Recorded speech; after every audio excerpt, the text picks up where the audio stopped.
There are a lot of parallels between AI and quantum. They're both big, fast, and furious, right? These are multi-decade journeys to go from a nice idea and some mathematics into something that is actually useful. And it's easy to forget that AI went through multiple winters. Quantum computing definitely has the same kind of journey where AI supercomputers are leading to centralization of geopolitical power in the same way that semiconductor foundries have led to technology-driven, capital-driven centralization of geopolitical power. Quantum computers are going to have the same kind of behavior where there are going to be very few machines, they're going to be very expensive, and where they are located is going to be significant. The difference is, the most basic difference that I would describe is that machine learning is about approximation and it's about learning from data. Quantum computing is almost diametrically opposed in that it is about calculating from first principles instead of making statistical approximations. Quantum computing also is daunting, right? People worry whether it will even be possible to build these systems. I think I've taken a lot of faith from just seeing the track record of PsiQuantum. So yes, it's a challenging road ahead, but we're very serious about doing it fast.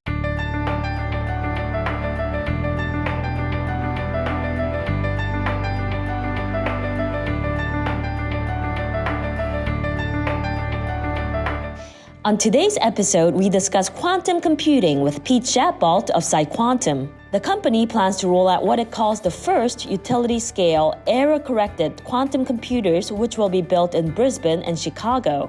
We also discuss how quantum and AI are different but similar, how quantum will change our lives, and how industry folks should get ready to use these systems. For bonus, we also ask Pete, who has dedicated his entire adult life to quantum, on what our children should learn to prepare for the future. Don't go away. All right, well, Pete, thank you so much for coming on the show. Pete, of course, the co-founder and chief scientific officer of PsiQuantum, leading the charge in the world of quantum computing.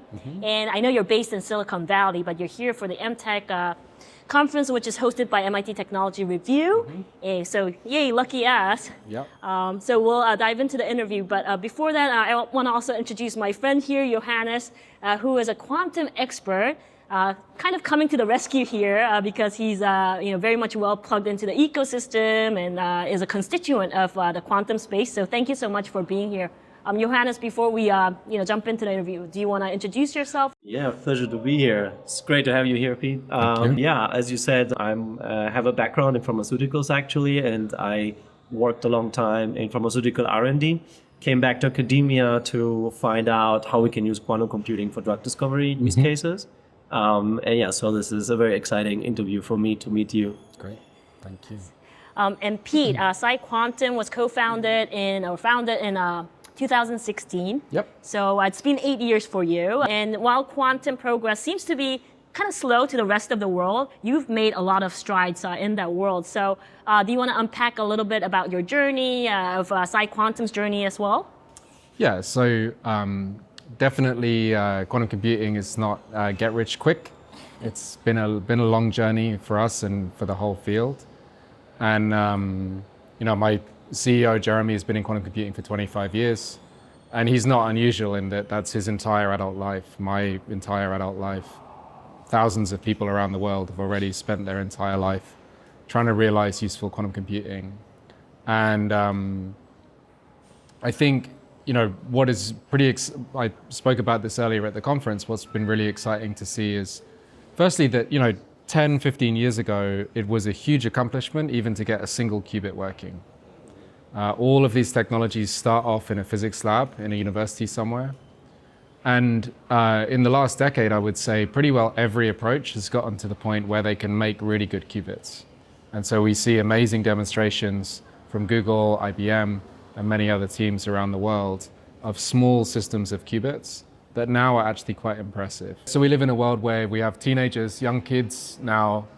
They just sign into AWS or Google Cloud and they can run Python on a real quantum computer. That's a pretty amazing situation. And then what I think has happened in the last few years is that many of these groups are transitioning from doing demonstrations of small quantum computers to starting to reckon with the reality, which is that you need a very large system to realize the promised applications of quantum computing.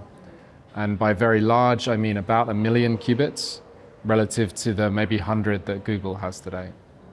And so you're starting to see teams tentatively take steps towards million qubit fault-tolerant systems. We've seen amazing demonstrations of logical qubits from Google and some of the other teams in the last few months. At PsiQuantum, where we've really invested our time and energy is to find a path to large-scale systems that tries to avoid the science fiction-like characteristics that we often associate with quantum computing. As much as possible, we want to build this more like a conventional computer or a piece of microelectronics. We want to do things in that way, much more so than a lab experiment with exotic materials, atomic scale fabrication, these kind of constraints. And we don't avoid all of those constraints, but I think overall we've made great progress in getting access to that leverage. And to me, the single best example is that we can now build quantum chips in a commercial semiconductor foundry. So I used to do neutral atom systems in my university days. So take a rubidium atom, shoot it with a bunch of lasers, and we kind of got one working.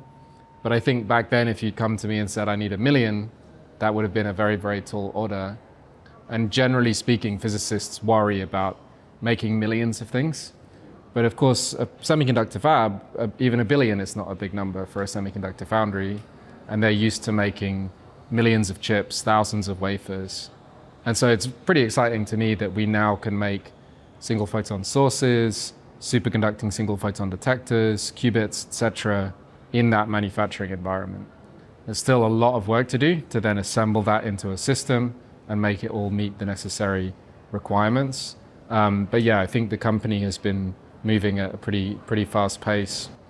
Quantum computing also is daunting, right? People worry whether it will even be possible to build these systems.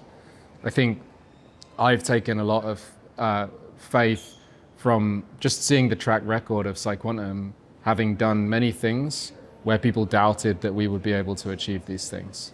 So putting superconductors into a commercial foundry, developing a completely new 300 millimeter epitaxial deposition process, building these large cryogenic cabinets that are in a different category to the chandeliers that we've seen from others. All of these things were doubted, even by our own team. Of course, we've executed on those. So yes, it's a challenging road ahead, but we're very serious about doing it fast. Excellent. And, I mean, I've seen those videos of those, foundries. They look very impressive. But for those things to actually touch, someone like my life, or, the average Joe's, right? When do you anticipate that to be, and how, would that kind of pan out?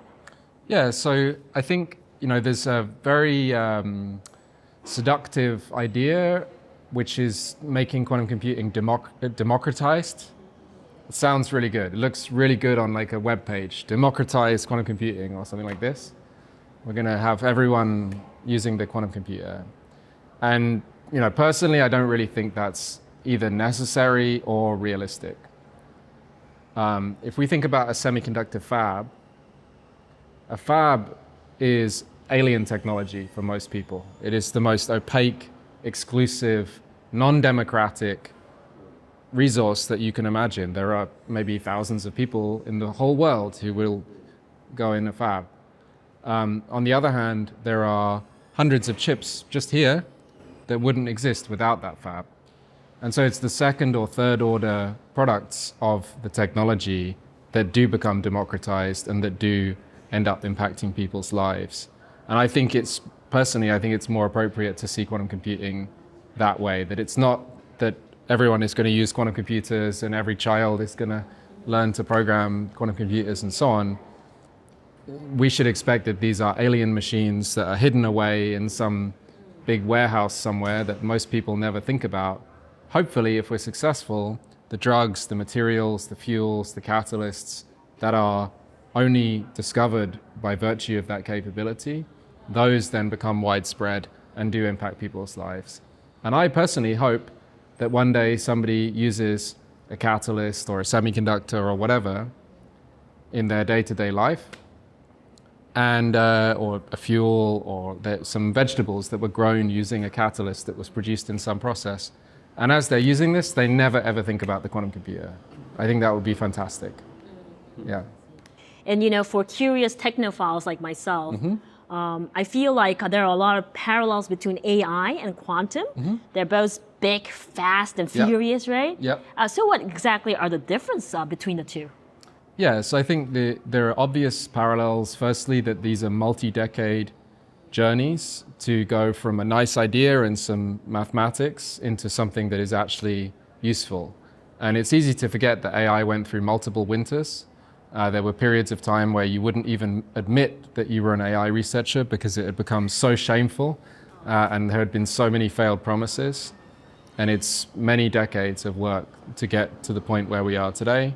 Quantum computing definitely has the same kind of journey that it's on. Secondly, I think there's a strong parallel with AI, where AI supercomputers are leading to centralization of geopolitical power in the same way that semiconductor foundries have led to technology-driven, capital-driven centralization of geopolitical power. And I think that quantum computers are going to have the same kind of behavior, where there are going to be very few machines, they're going to be very expensive, and where they are located is going to be significant. The difference is, the most basic difference that I would describe is that machine learning is about approximation, and it's about learning from data. And that has been extraordinarily successful. It is amazing to see how well these systems can generalize. Quantum computing is almost diametrically opposed in that it is about calculating from first principles instead of making statistical approximations. So we start from the laws of physics that we know, the basic model of the material or molecule that we care about, and then we calculate how that thing is going to behave exactly, precisely, without approximation and from first principles. And so I think it's reasonable to hope that these will be complementary capabilities, where if we want to generate trusted data on molecules where we don't have experimental data, or where that experimental data is expensive to obtain, and we would like to then use that data to train a conventional machine learning model, a quantum computer is a very natural tool with which to generate that trusted synthetic data. And in many cases, without a quantum computer, you will not be able to produce trusted synthetic data. PsiQuantum has received about 700 million funding to date. And from the Australian government, you've also recently garnered 600 million, a massive funding as well. And of course, the government will have different mandates, but where's this money going? Where are you deploying them, and what are your priorities? Yeah, so we're very excited about our activity in Australia. Two of my co-founders are Australian, and a lot of the early work on quantum computing, on error correction, and actually specifically on photonic quantum computing was done in Australia. So it was one of the few places that you could actually do a PhD in quantum computing 25 years ago when Jeremy got started. And I think the team at PsiQuantum is really excited about bringing quantum computing kind of back, or bringing our activity back to Australia in some way. The structure of that deal is that we will build our first utility scale system in Australia. So we're building small prototype systems now in the US and also in the UK. Those are not useful, they're not computers. They're for us to de-risk some of the integration and scaling challenges. But the first useful system will be built in Australia. And we have a small team there now that is growing. We just announced a lab at Griffith University where we'll also bring prototype hardware to start to kind of lay the runway for a much larger activity. And the plan is to break ground on that site in 2025. Excellent. Well, now I will turn over the mic to Johannes. Yeah, thanks, Rhie. Just building on the previous question, so you have promised that you will build a 1 million qubit computer, QMOD QPU in Australia by 2027. And that is the biggest amount of qubits/QMODs ever announced so far. I mean, there were others who announced it, but in much further timelines than you, because you want to build it by 2027. So can you tell us a little bit how will you approach getting to this goal at that timeline, and also how many logical qubits will this machine be able to produce? Yeah, so what we've said publicly is that we'll have the site enabled by the end of 2027. You're right, that is a very challenging thing to do. The simple thing to say is that we're really serious about achieving that. And we have a strong track record of doing very challenging, large-scale activities like this on time and at spec. If we look into the future of the company, of course, there are a great large number of hard technical things that the company has to achieve. The overall expectation is that things like the device performance and the architecture performance will converge well before the infrastructure for the site can be enabled. So basically this year, next year, that kind of time frame, we'll have good enough components, good enough architecture, etc. And that's based on long-term historical trends, as well as future projections of known improvements to these devices, etc. And so with that sort of simplified model, the longest, slowest, most expensive thing that we have to do in this roadmap is actually the infrastructure. And so one of the largest parts of that machine is a cryo plant, which is liquefying helium basically to run these large cryostats. The system that we're building in Australia is very close in spec and scale to the LCLS2 cryo plant at the Stanford Linear Accelerator.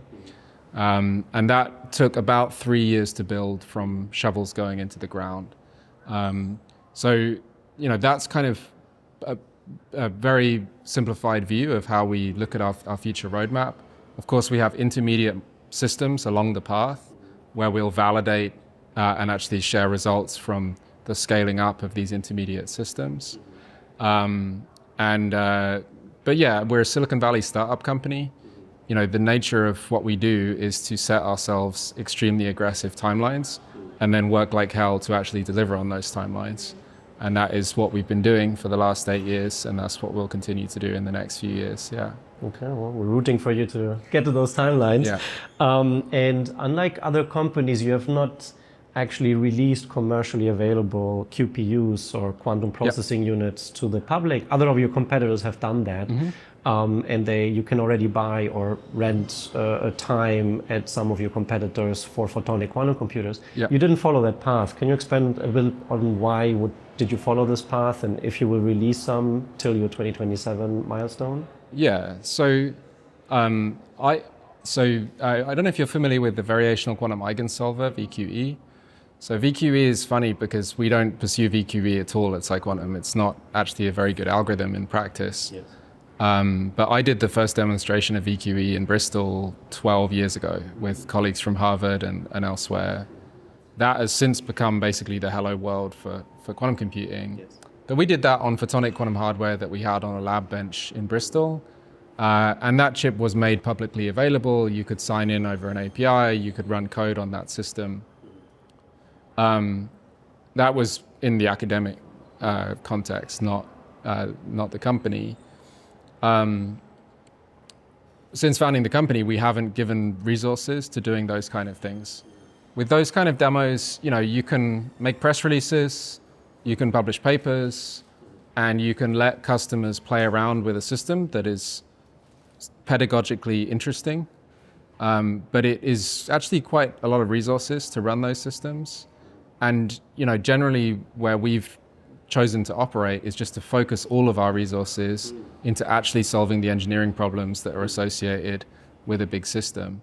So if you look at what we actually do, where we spend money in PsiQuantum, we'll just make a wafer of, let's say, 100,000 single photon sources or something like that, 10,000 single photon sources. We'll measure them. They're not good enough. We throw the wafer in the trash. We make another wafer. We turn that handle. And if pedagogically motivated third party was to look at that wafer, they would find it pretty boring. It's not a computer. It's not a processor. You can't run some Python on it. To us, it's very exciting because it is really getting us into the fault-tolerant regime and to a manufacturable single photon source. And so, yeah, that's just the way that we choose to operate. Very interesting. And actually, you mentioned already about VQE and other algorithms. Yeah. Could you maybe explain also to us and the audience how is photonic quantum computing different than maybe the gate-based quantum computing of, let's say, IBM or Google? Yeah. And what kind of algorithms you would like to run on that machine once it's available? Yeah, so the short answer is that it is not different, and it is actually a completely canonical quantum computer. So of course it's using a different physical encoding, and they're still two-level systems, they're still qubits, but it's using photons instead of electrons that are used by other people. The entangling operation that we use is not a C0 gate, it is a fusion gate, and we've published these architectures in the public domain. The photonic quantum computer is basically working to build an error-correcting code. That error-correcting code is then made useful through measurement. So this is what we call measurement-based quantum computing. And often people like to contrast measurement-based quantum computing against gate-based quantum computing. Indeed, if you write code for a small quantum computer today, you will write it in terms of gates. But if you look at IBM's long-term plans, Google's long-term plans, everyone's long-term plans, pretty much, they're going to go to error-corrected systems. The best error-correcting codes are measurement-based. And so basically everyone is doing measurement-based quantum computing. They're going to use surface code or LDPC code. They're going to do measurement-based quantum computing. And so on top of that measurement-based quantum error-correcting code, you're running canonical gates, T-gates, Hadamards, CNOTs, whatever, Toffolies. So there is a common interface, there's a clean abstraction that everyone contemplates from the algorithm's point of view. Under the hood, most of these machines are measurement-based machines in the long term, and we're no different in that respect. So the interface that we present to a programmer is not expected to be significantly different to the interface that's presented by a Google machine, an IBM machine, IonQ, Quantinuum, whoever it is. The difference is the way that we get there and the physical implementation of that hardware. There are some minor second-order corrections to that. So we have the ability to do a few extra long-range connections because we can send photons into optical fiber. And that actually has some significant implications for the way that we implement the algorithm and the resources consumed by that algorithm. But that's a minor correction. The basic understanding should be that we are building a canonical, textbook, digital, fault-tolerant quantum computer. Very interesting. One more. So as I mentioned in the beginning, I worked pharmaceutical for a long time. So I'm actually very curious if from a company's perspective, one of your future clients, they're looking at this machine, hopefully to use it for their chemical simulations, maybe as a pharmaceutical company. How can they prepare to use your machine, since today we cannot rent or buy your particular product, but how would we prepare to be able to use this kind of technology going forward? Yeah, so it's public that we work with Boehringer Ingelheim, a large European pharmaceutical company, Mitsubishi Chemical, and I think a few others are public. And then we work with actually a pretty long list of companies who are doing drug discovery, materials science, many other potential applications of quantum computing. What those people are not doing is playing around with a small system that's web connected or something. Instead, the work that those companies are doing is fault-tolerant compilation of mostly quantum phase estimation based computational chemistry, and then optimized compilation of those methods. So taking a naive implementation of some phase estimation based energy estimation or force estimation or whatever, something that's going to tell us maybe about electronic structure or reaction chemistry, and then squeezing that into the smallest number of logical qubits and gates that we can possibly afford. And that is, to the previous discussion on AI, that's a long road of gradually reducing resources through more and more efficient compilation, through slightly better tweaks to the algorithm.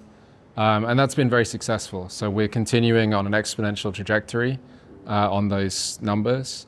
And it's absolutely critical to us that that's informed by a good understanding of what is useful and, more importantly, what is not useful to a commercial customer, to somebody who's doing drug discovery, whatever it is. So yeah, we're very grateful to have those customer relationships. I think, what those customers really care about is to get a good feeling for where they should and should not expect advantage. And that's really why they're working with us, yeah. Mm-hmm. And the timing, like when should I start engaging with you or with quantum computing if I haven't started yet? What would you recommend? Yeah, so we've some of our customers, we've been working with them for probably 5 years, some of them 5 weeks, and everything in between. And I think, there's certainly a subset of those customers and partners who, as far as I can tell, take the view that either quantum computing is useless waste of time, or it is going to give a profound competitive advantage, and they want to make sure that they are front of the line when that capability becomes available. And so, I wouldn't want to presume what anyone should spend their time on, but I think that we're very excited to work with people today, and there's a lot of work to do right now. Yeah. All right. With any new technology like AI, the internet, and genetic engineering, let's say, there are always ethical considerations. And I think with quantum, people are a little worried about, encryption, data and privacy breach. And I think the other obvious one is the global digital divide, right? Yeah. So as a person that kind of lives and breathes, quantum, and you've kind of dedicated your entire adulthood to this field, right? Like, you must think about this thing a lot. What are your kind of thoughts on it, and what should we be aware of? Yeah, so if you think about conventional computers and the very early days of conventional computing, Alan Turing and John von Neumann and co, if you went back to those times and said, what are you guys doing? Why are you building this computer? They would say code breaking, ballistics calculations, and nuclear weapons design. That's what we used early supercomputers for. And there's one perspective on what we're doing, which is that it's an alien technology and $1 billion, and it's all very shocking and surprising and so on. There's another perspective, which is that what are we doing in Australia? We're building a very big computer. We're building it in a city that is not the capital city of the nation, and it is being done in collaboration between government, private industry, and academia. And that statement is completely unsurprising. That's a multi-decade historical precedent, and some of those early applications like dual use, and some of them are not. The other thing that I would say is that, if you think about technologies like GPS, radar, the laser, the internet, strong encryption, these are all coming out of a military-industrial complex. But of course, you have GPS in your phone, laser in your house, radar in your car. You use strong encryption every day. And the commercial value of these technologies ended up completely overwhelming the small and limited military application of the technology. So yes, your GPS will turn off above 10,000 feet because it thinks it's in a missile. But other than that, you don't think of GPS as a military technology. And yeah, we see quantum computing as having the same sort of trajectory. So we do work with governments because of the code-breaking implications of the technology, and we're very deliberate to make sure that people are fully aware of what we're doing.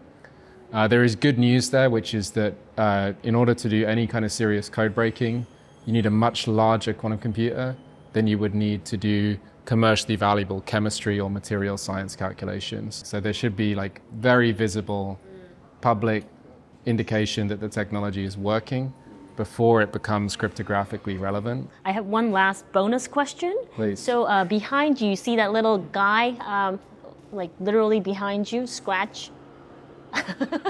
So that's actually a coding platform, programming language developed by MIT. Johannes knows a lot about it. And this program is really geared towards kids to learn how coding is done, so on and so forth. But in this world of hyper uncertainty, like we feel like coding in 10 years is going to be so obsolete. So I don't believe that. You don't believe that? Oh, okay. So what do as a pioneer, kind of leading a field, what should our kids learn to kind of gear up for the future, which I believe is a black hole? I have no idea what it's going to look like. That's a very difficult question. I think the ability to do things yourself DIY is a very, it's not the only thing, but I think it's a very valuable thing. So the story that my colleague here is encouraging me to tell is that when I was little, I wanted Super Nintendo desperately, and my mum and dad said no Super Nintendo, and they got me a 386 PC with a Turbo Pascal, which was kind of the Scratch of the day, actually, like a accessible, powerful programming interface. And they said make your own video games, and that served me very well. And that's really how I learned to do some basic linear algebra and vector arithmetic and making models of the world and physics and so on. So yeah, that was really positive for me. But yeah, just in general, I think learning to cook and clean and make stuff and fix things and do it yourself is very, yeah. Of course, we live in a society and there's other things beyond that, but yeah, that's what I like. All right, well, I will take note of that. Okay, well, thank you so much, Pete. It's been a great pleasure, and thank you, of course, you ran this as well. Yes. Thank you. And do stay and come over to Kendall Square more often. Oh, yes, please do. All right. Always welcome here.